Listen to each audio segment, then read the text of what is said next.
CzarThwomp here, and welcome to episode 42 of The Great Ace Attorney Adventures. Last time, we completed episode 4, the Clouded Kokoro, and we discovered that basically the knife did in fact come from the Garadev's apartment. Basically, Joan Garadev threw it, it hit John Garadev's pipe, the blade fractured, it flew out the window, it stabbed the victim, and then we basically won the case. And now we're going on to the fifth and final case, the adventure of the unspeakable story that we shall speak about because it is so unspeakable. Let's do this.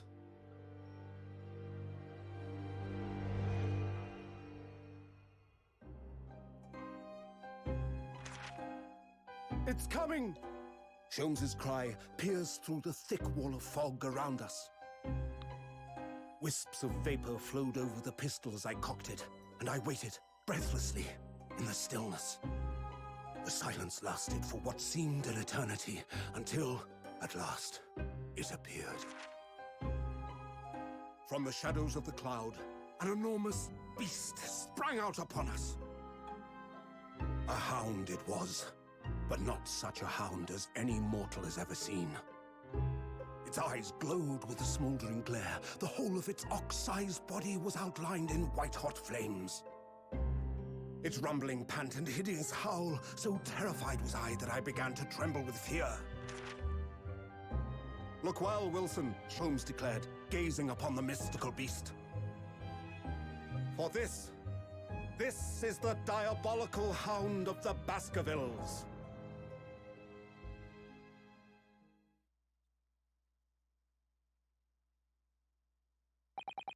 Our first 2 months in London passed by in a flash. In that disconcerting courtroom experience we were first thrown into on the day we arrived in this country, and in Soseki-san's terrible ordeal that had followed closely behind, we had emerged victorious. However, there then came an abrupt end to our opportunities to appear in court, which was hardly surprising, of course, since I was nothing more than an amateur, an unknown student of law from a faraway land. So life in our little office was very quiet. That is, until it was shattered one day by that fateful telegram. 15th of April, 9:13 a.m. Naruto's Legal Consultancy.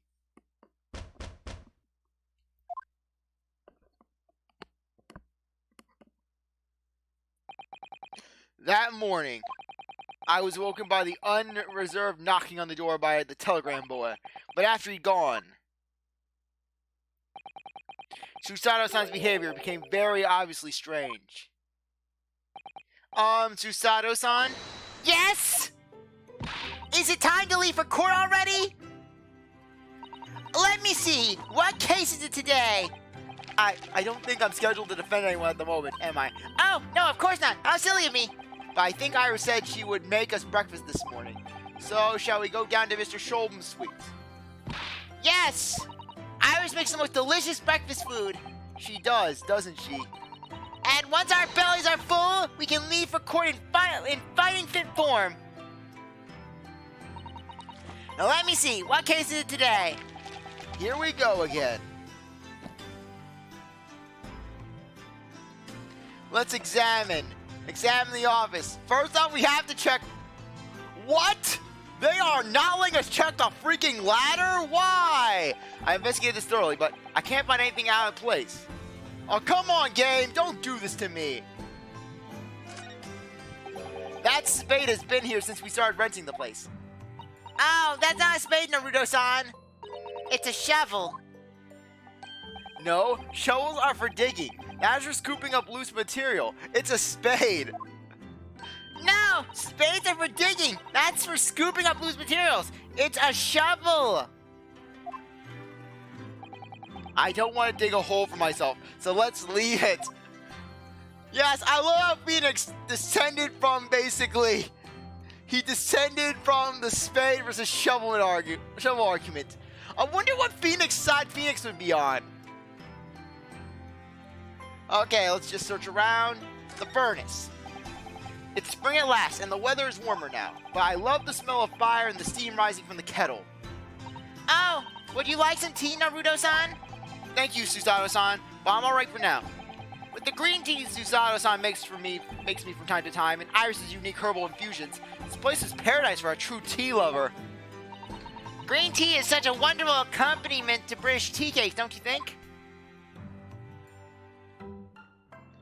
Check this. So this is the tea set that Susato-san brought with her from Japan. Let's hope she hasn't noticed me slipping sugar and milk into my cup when she makes it. It's just so bitter. Tea is a drink to be enjoyed, Naruto-san. You really don't have to force yourself to drink it, you know. I don't like to see you screw up your face, so... We've only been up in London for about 2 months, but my desk is starting to look a bit messy already. You could tidy up once in a while. Susato-san, I always say, making a mess is a small sacrifice to pay for being able to further your studies. And time spent tidying up is time you can't devote to the same cause. So in that case, I can't help but just wonder the conflicts in the spirit world that occur on account of Phoenix's messy office in the form of the Anything Agency. Meanwhile, like on the one hand, you get Susato freaking out. She's getting angry. She's trying to slap Phoenix upside the head. Phoenix, I'll clean up your office. And then on the other hand, you get Naruto trying to save Phoenix.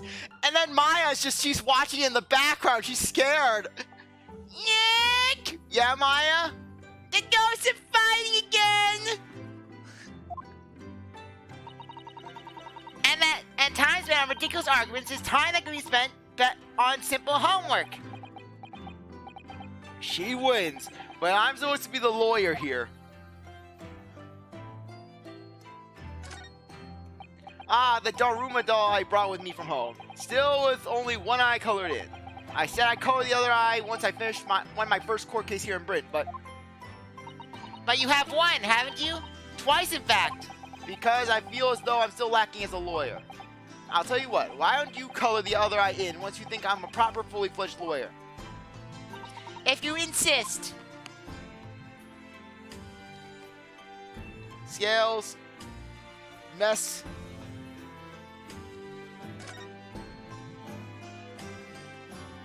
The desk, Susato's desk. Ah, this must be the telegram. Let's see. No, you mustn't look at that. Not under any circumstances. Oh right, I won't. I'm sorry, Naruto-san, but you can be very mischievous at times. Then put the telegram away if you don't want people looking at it.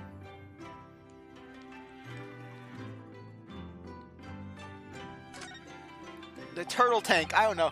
We were looking at that old aquarium left behind here. The pawns we put in there are doing rather well, and the anemones too. Anemones.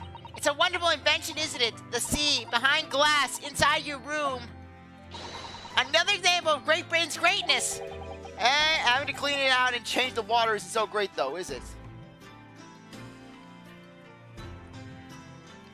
Yes, the toilet. Phoenix's Yes, this is where it all started. This is where Phoenix's obsession about cleaning the toilet started. You know, I've never seen the inside your room there, Susato-san. I've never even peeped inside. I should think so, too. A young maiden's private chamber is a place of bittersweet secrets, you know. That's where I keep all of my Sherlock Holmes memorabilia. Really, I believe if you open that thing up, you'd see like something out of A Beautiful Mind, where you see all the wall covered from top to bottom in pictures of Sherlock. Just Susato has the red string. She has the marker. Certain ones circled in with red marker. Just all the books scattered about. Whatever you say, young maiden. Okay. We checked out everything. Converse. The telegram. So, what was that about? The telegram that was delivered this morning, I mean. Oh, a telegram? I don't know what you're talking about. Sorry, you're not going to get away with that. Well, I didn't think I would. Actually, don't give it a moment's thought. It's nothing interesting. Boring, in fact. It was just a boring old telegram. That's 3 times now that she's tried and failed to convince me that it's nothing. I promise that I'll tell you about it at some point. All right, I understand.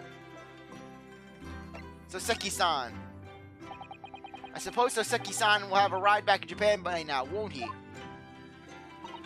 Yes, I should think so. He left immediately after that terrible ordeal. Which would mean he should have completed the voyage already, or be just a few days away. A fortnight ago, we had that very long telegram from him. Do you remember, complaining of seasickness? But by and large, it seems the voyage has been going well. Is something wrong? Is something wrong, Naruto-san? I was just wondering, what might have become of Soseki-san how he stay in London, that's all. You mean, as regards Lord Van Zeeks, the Reaper?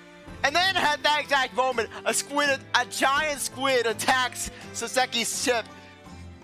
What's happening? A squid is attacking the ship! We have to fight the squid! And then the squid basically just grabs some of the crewmates. It basically grabs them. Oh no! And then the ship gets dragged down to the bottom of the sea. You mean... Yes, already read that. Yes, I can't help but wondering if seasickness would have been paled into significance in that case. The Reaper. What is it they say? That no one who stands in the dock can be saved from the Reaper, right? Like the way that Nightmare's trial ended on the very day we arrived in London. Even 2 months on, the cause of that dreaded fire is still a mystery.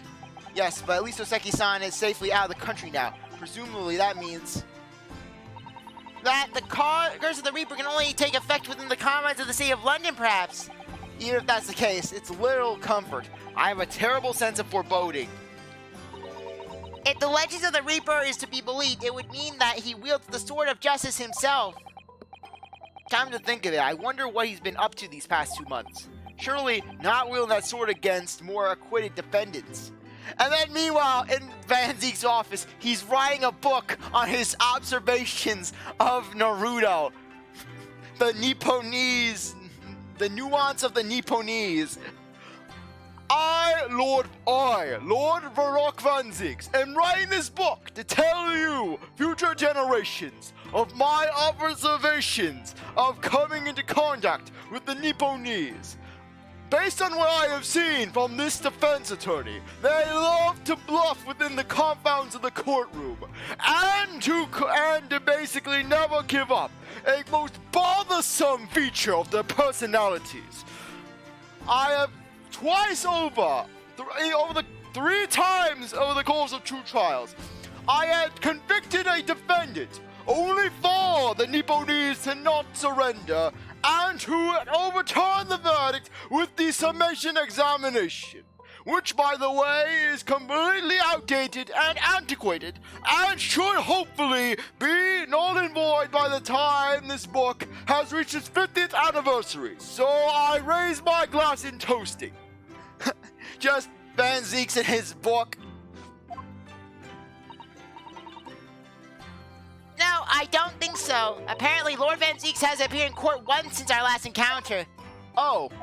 Yes, since Soseki's trial, he's withdrawn from the judicial service again, it seems. Really? Just like before, when he wasn't seen in court at all for several years. So it's just been me who's had to face him in his recent spate of trials then. Just my luck. I wonder if luck doesn't come into it. Sorry? What was that? Oh, nothing. Never mind.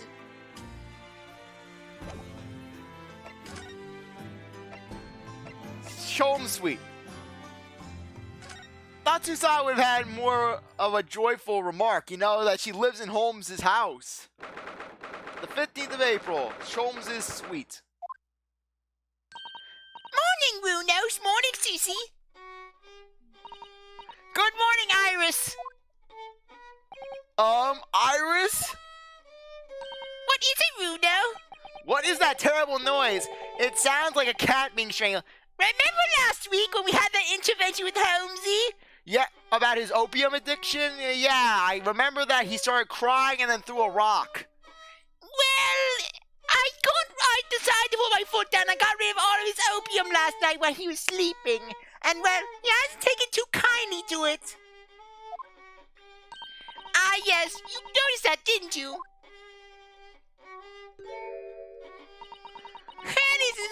home this morning, it seems.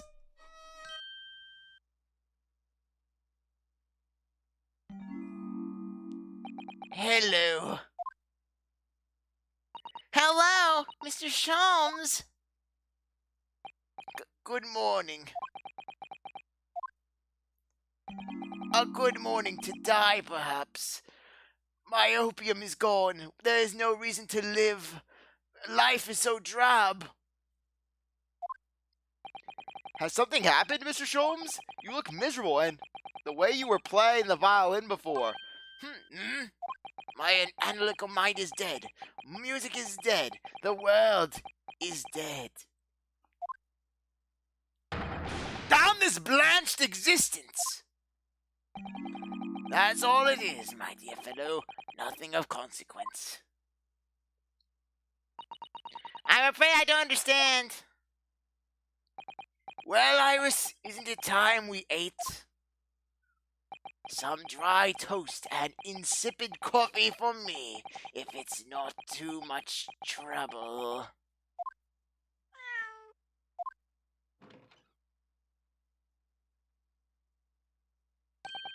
Oh, look, it's Wahagi.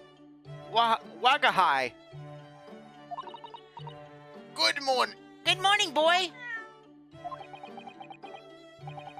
That must be some sort of tiny door for cats to use. But how did it get in here? How did it get here? Well then, everyone, time for breakfast. Oh, wonderful. Let me help you, Iris. It would indeed be a fine day to die. Ah, I knew something looked different. Something's missing from Mr. Sholmes' desk.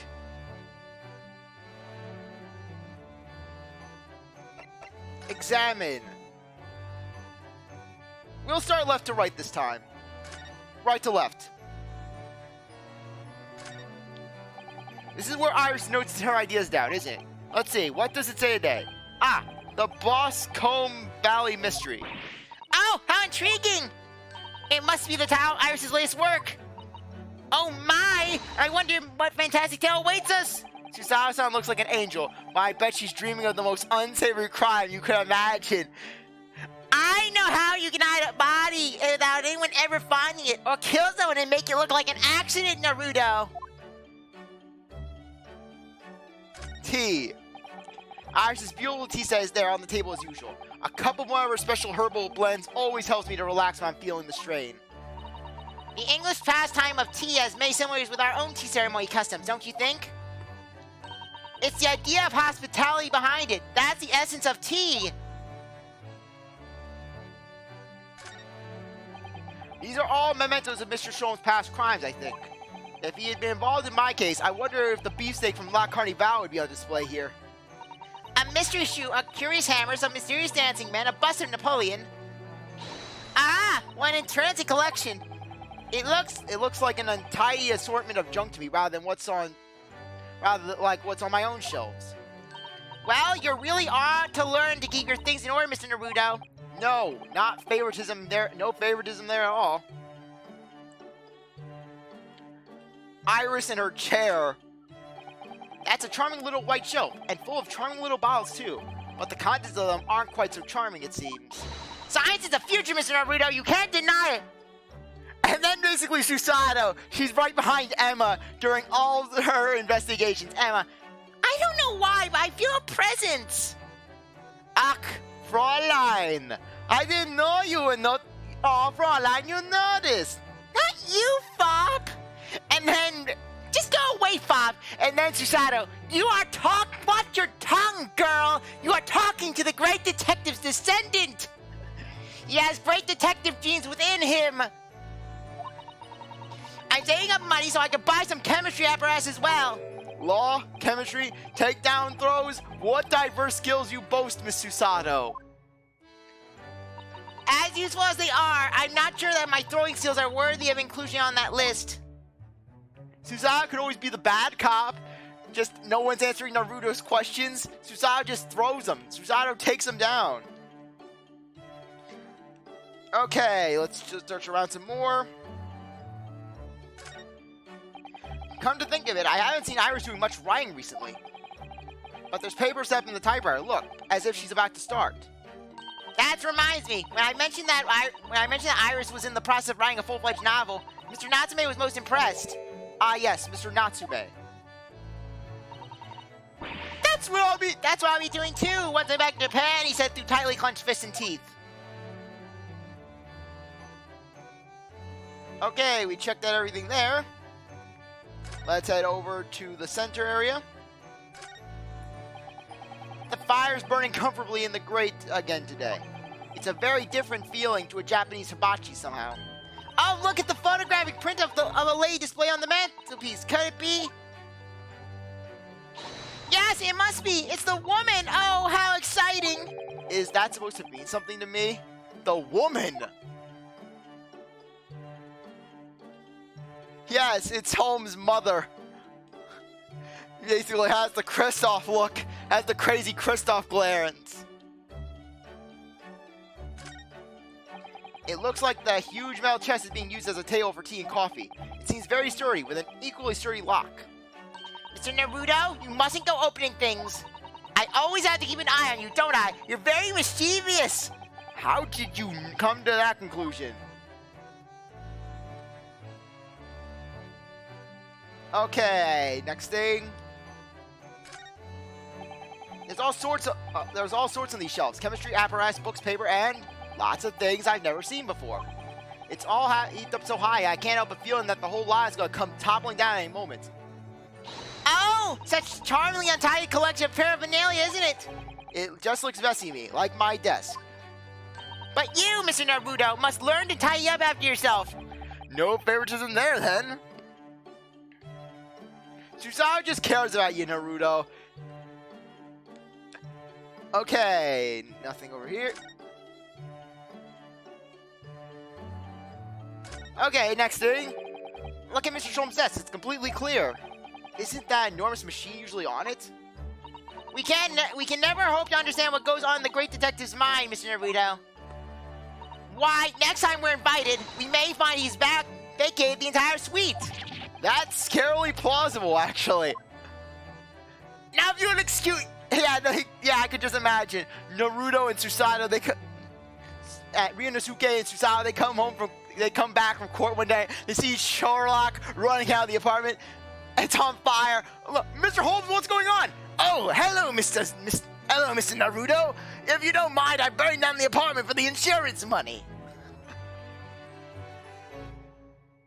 Okay, we checked out everything in the room.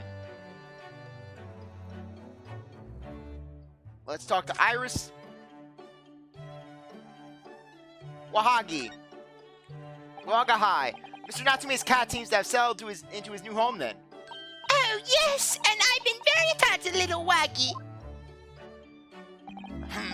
It would appear his previous owner has completely forgotten to him. Cats are unfeeling creatures. Their muse are as empty. Their muse as empty as the hearts of the muses. This is precious. This is precious right here.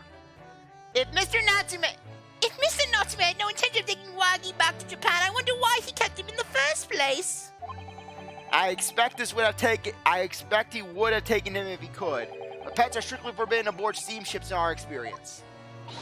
And for good reason. Terrible things can happen if the rules of passage are not obeyed.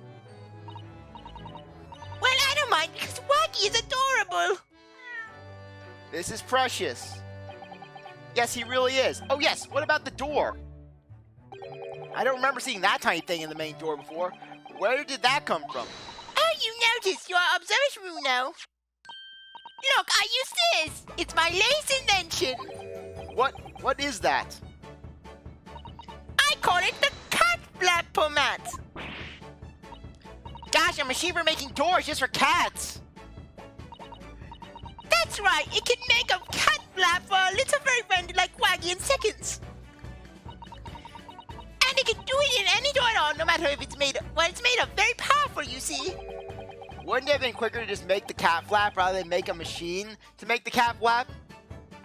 Well, yes, maybe. But now I can make cat flaps anywhere I like. Oh, I think it's wonderful. And then, meanwhile, 100 years in the future, Kristoff uses that cat. Iris passed down the cat flapper to Kristoff. She gave it to him as a birthday gift. She basically just one of those things that Kristoff never thought he would use. He was like, Aunt Iris, what am I going to use this for? I'm Chrissy. You'll find use for it one day. And then that one day when Kristoff gets pissed off with Phoenix, darn you right, if only I had a way to get you back. And then Kristoff gets a thought in his head, a devious thought. And then Kristoff puts a cat door in the Anything Agency. He puts in a cat door in the Anything Agency front door, as well as the door to the building. And then all of a sudden, just Phoenix comes into the office and he sees it's flooded with cats. Oh, I think it's so wonderful. You must take one thing. You must make one for us in the door of our office upstairs, Iris. She really knows how to come up with unconventional inventions, this girl.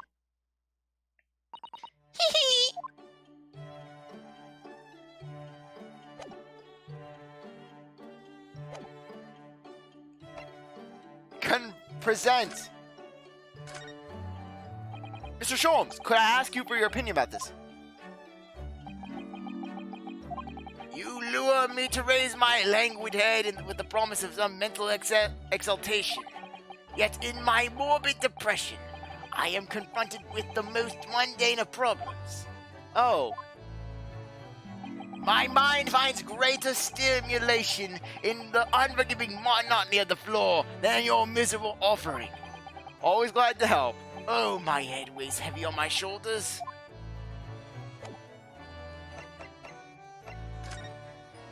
Wanting to die. You seem to be very unhappy this morning, Mr. Sholmes. What happened? It used to be the case that in my hands, this violin sung like the dawn chorus. Its melodious son and tone would make flowers bloom. It would.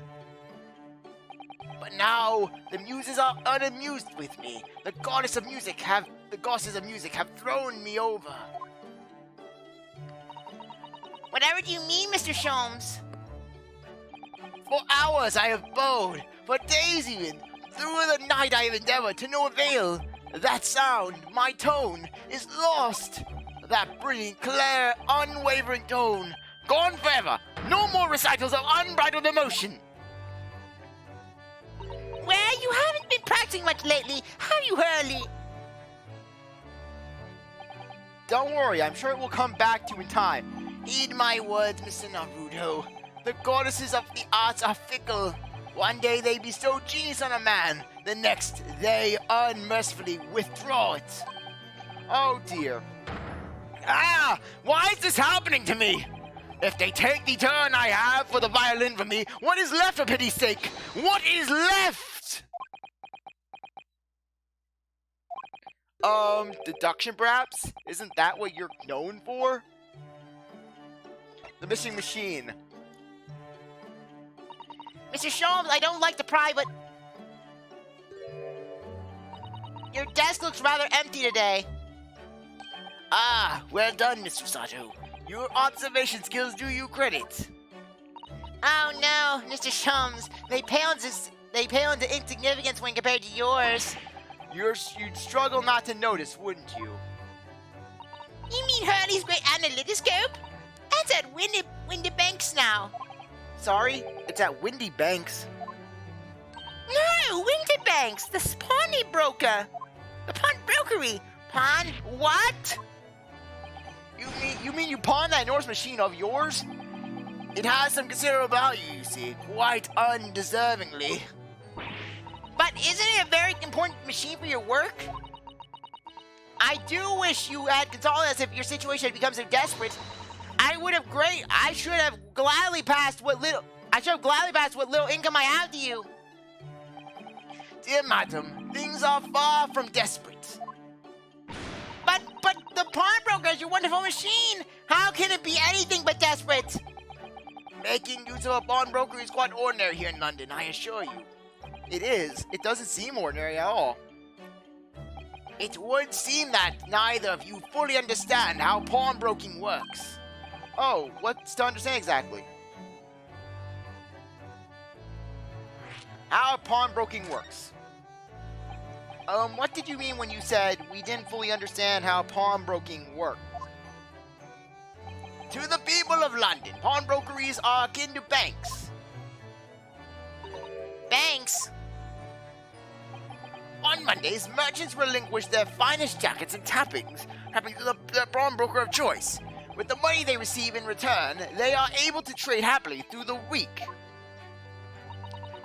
And now on Saturday, they go and recover their things using the money they've earned. I had no idea! This has been a fascinating lesson for us. Everyone does it, you see, especially people in inner London. And should they have money to spare, they would purchase another fine jacket. Not to wear, obviously, but to pawn, should the need arise. Oh, how ingenious. So whenever we have something that's getting in the way, we leave it at Windy Banks, you see? A pawnbrokery can be thought of as an extremely secure vault. Who would have thought that even pawnbrokers are different here in Great Britain? Of course, you have to watch Hurley with it. Sometimes he wants things we really shouldn't. Don't you, Hurley?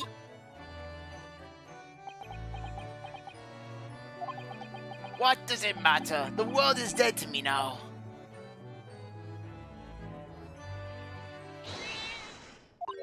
Ow, what was that? Wagga high?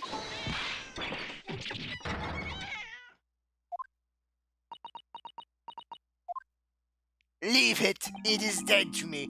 What was that? Oh no! Wagga High tangled me your violin! I think he thinks it's a toy! No! What's he doing to it? Oh dear! Mr. Jones' precious violin! And then, Ryunosuke, yes, I don't have to listen to the Holmes butcher it! Why should I care? What? I shouldn't be surprised. If the cat is a more accomplished musician than I am now. Mr. Shams really isn't a poor spirit, isn't he? Well, anyways, I'll put it back where it lives, shall I, Hurley?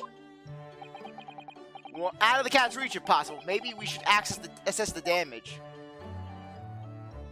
Which we'll do next time. Anyways, I really appreciate that you stuck around to watch this episode. You're a great viewer, and I hope you come back for the next one. If you like this video, like, subscribe, comment, share, do whatever you want. Without seeing you next time. Bye.